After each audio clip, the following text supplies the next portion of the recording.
I'm Lee Camp, and this is your moment of clarity. And I apologize, but today's topic is a little darker than usual. It's spelling. When did we as a nation just give up on spelling? I don't think I was at that meeting. Was there a meeting where everyone goes, you know what? Fuck this.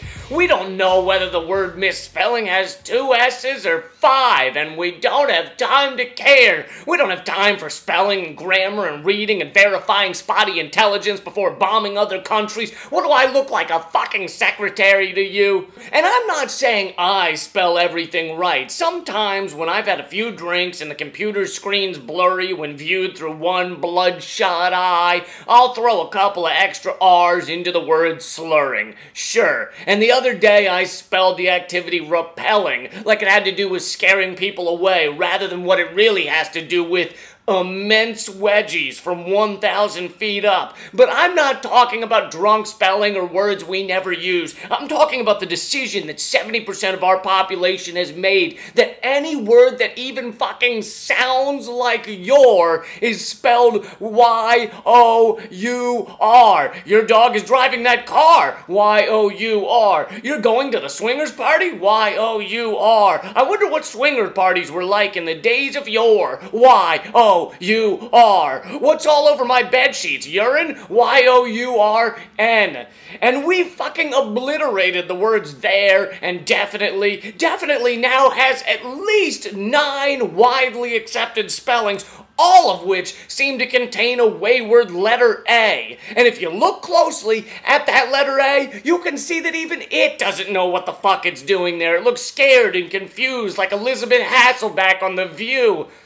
And here's my biggest problem with this. This is not the days of yore when in order to spell a word right, you'd have to grab a big old dictionary and throw it at your slave to get his attention and tell him to ride his horse an hour to the town wordsmith who would consult several scholarly tomes before chiseling the correct spelling into a giant slab of granite that would be delivered back to you. Quite the contrary. There's a little red line under almost every misspelled word we type, screaming at us. It's going, this word right here, it's fucked up. I, a computer far smarter than you, am almost certain that the word definitely does not have a silent G and an umlaut.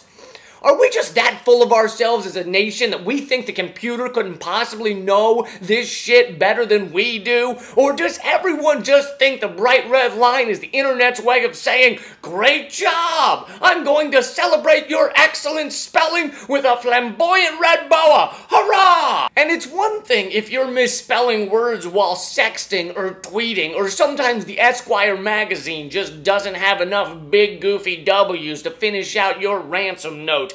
I can sympathize with that. But when people are arguing politics or foreign policy, it kind of affects your fucking argument. Demanding abortion should be illegal should not be done while simultaneously demanding abortion should be spelled with an SH. Or maybe you're taking the pro-choice stance of, it's my word, I can decide what's inside of it.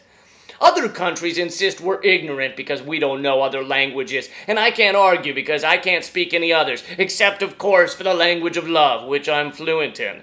But that doesn't help much in Yugoslavia. The road signs are almost never translated into love. I'm just saying, if we're not going to speak other languages, perhaps we should try and speak our own. Anyway, I'm Lee Camp, and that's your moment of clarity. Get more at leecamp.net. Also, I've just launched a 5-minute podcast version of Moment of Clarity. It has the rant that you just heard, along with some bonus stuff that you can check out. And you can get that by going to the web address that's likely right underneath my chin right now. Thanks. We got no plans at all. Evil man's always transcending. Fighter like sheep, swallow everything. Always simpletons or pretending. We got no plans at all. Evil man's always transcending.